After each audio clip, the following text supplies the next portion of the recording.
for the most part, the majority of people love their spouse, their lover, their significant other, right?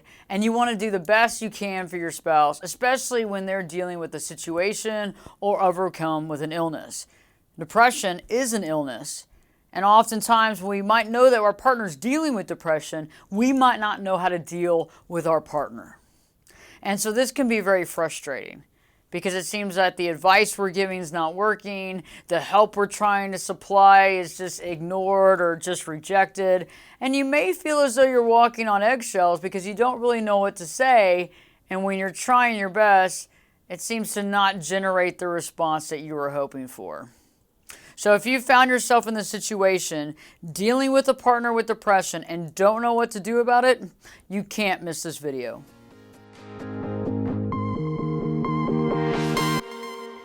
Welcome back, friends. Ashley Berges here today. And today I'm going to be talking about dealing with depression when it comes to your spouse, your partner, your loved one.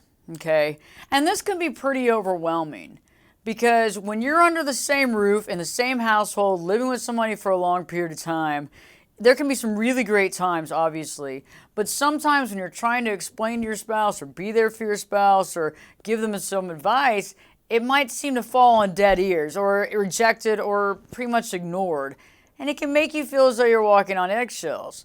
Perhaps you're offering some information to them that they're not taking, and you just don't know what to do because you do care about them and you want to see them get better. So what do we do? Because I know that oftentimes when you're trying to give advice, you're probably not getting that same thing that you want response from.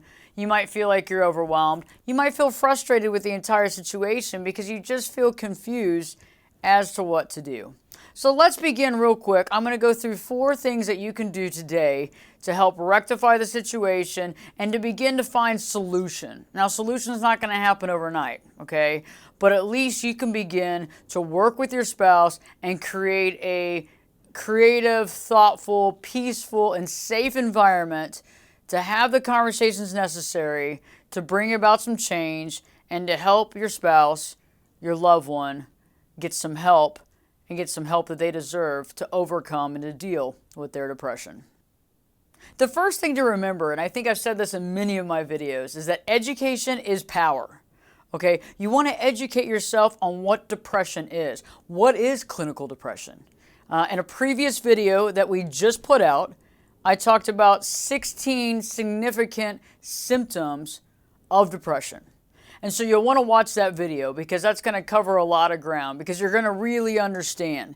Now remember that the symptoms can change over time and can vary from person to person, but those 16 are pretty solid and can really help you to understand the situation you're in. And remember the timing. Those symptoms need to have been there and present for 2 weeks or more for that to be considered clinical depression. So check out that video and educate yourself, and that'll help you to help your spouse, your loved one, your significant other. The second thing you can do is to be present. I do talk about mindfulness a whole heck of a lot on this channel, but being mindful and showing up for your partner in this case, okay? So when we're being mindful and we're being present in the moment and we're being there for our spouse, our lover, our significant other, what we're doing in that situation is we're asking them what we can do to help them. Okay, and being very positive about it. What is it, honey, that I can do to help you today? Is there something that I can do or offer you in any way to make your life easier? Okay, and that's a big thing because a lot of times when we feel like we tried and we feel rejected, we can get kind of angry about that. We can get a little sour about that. We can have a little resentment. But we got to let that go. We got to be present because remember, being sour, being resentful, none of that's part of mindfulness. Okay, because we can't be resentful and be mindful at the same time. When you're in the moment, you're not resentful. So we want to put our best foot forward and ask the things that we can do. Another thing that's really kind of a big thing that a lot of us don't realize the power of is just to let them know that you actually care. Okay, when we actually let our spouse know we care by saying, honey, you know I really care about you. You're very important to me. And not lying if you don't feel that way. But I mean, I think most of you feel that way. And just being supportive like you would do a friend. You know, I really care about you and you're really important to me, and anything I can do to help, just let me know. The third thing that you want to do is, besides being supportive, you want to create a safe environment. the tree house of trust. And I know that comes from a funny movie, but I like that. But I'm not making fun in any way. I'm just saying it needs to be a safe environment. The other person, your spouse, your loved one, your significant other, needs to feel comfortable in the house, okay? And they also need to be having a healthy lifestyle in this relationship. And how you generate this supportive behavior and this healthy lifestyle is obviously, like we talked about, to be there, to be mindful, to help them, but also to create an environment that supports health and wellness. Okay? Healthy eating is very important. They've done countless studies on how certain foods can actually make depression even worse. Okay? So really think about that. Providing, healthy protein. You want to have healthy vegetables. You really want to think about the trans fats. You want to think about the sugars. All those things have been documented as not being supportive and health-wise, but also actually increasing depression because it's not feeding our body and our brain with what we need to be feeding it, right?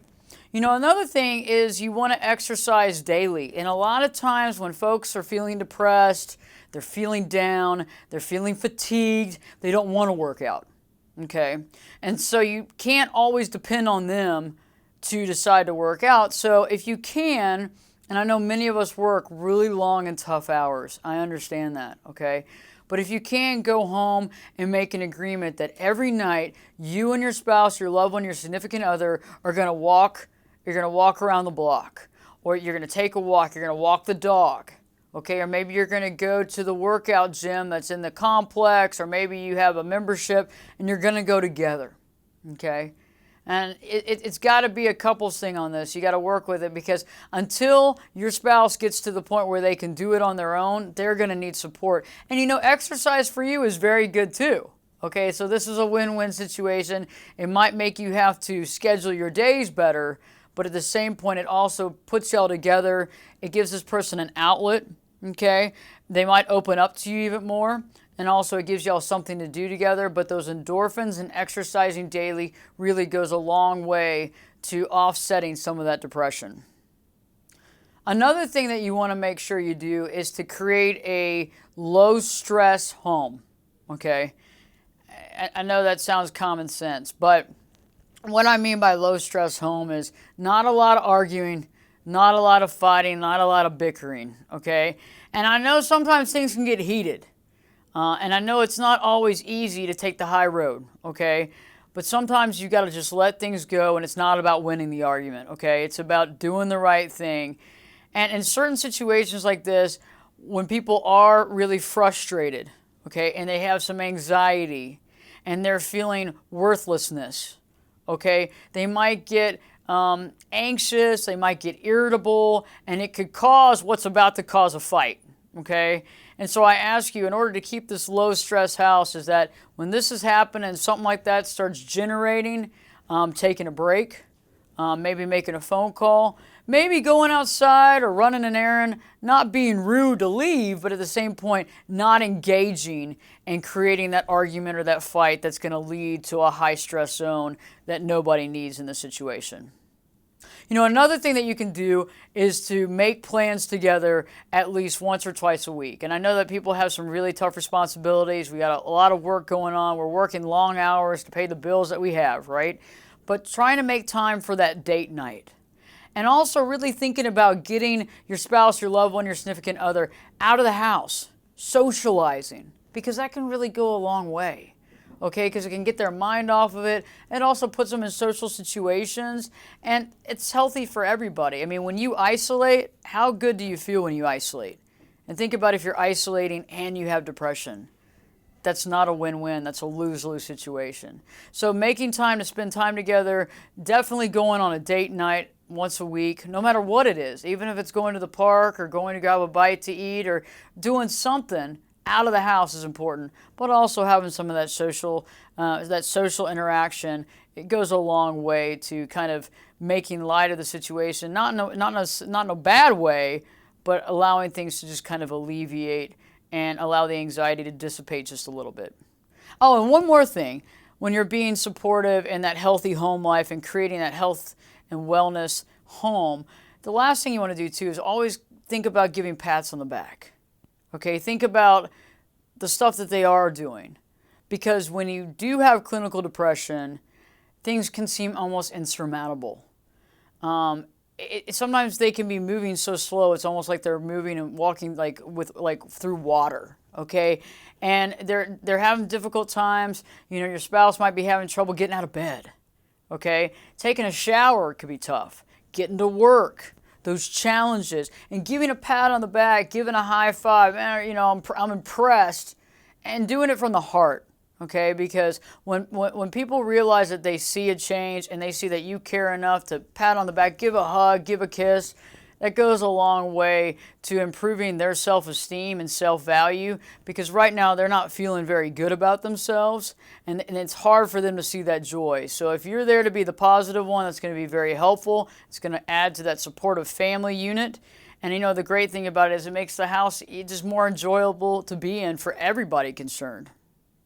And the fourth thing that you want to do, and definitely not the least important, it all goes hand in hand, is you want to encourage them to get some help. You want to encourage them, and you want to let them know that it's not a bad thing for them to go see a therapist. It doesn't mean that they're a bad person or that they are weak in any way, shape, or form. Clinical depression is a real illness, okay? It's a real thing. And so encouraging them and being behind them 100%, and even offering, if you do have time within your schedule to drive them or whatever's necessary to really help them get there, at least initially, is pretty valuable. And letting them know that you're not judging them and letting them know that you actually care about them goes a long way, because a lot of times people don't get help because they don't want to be judged or defined a certain way.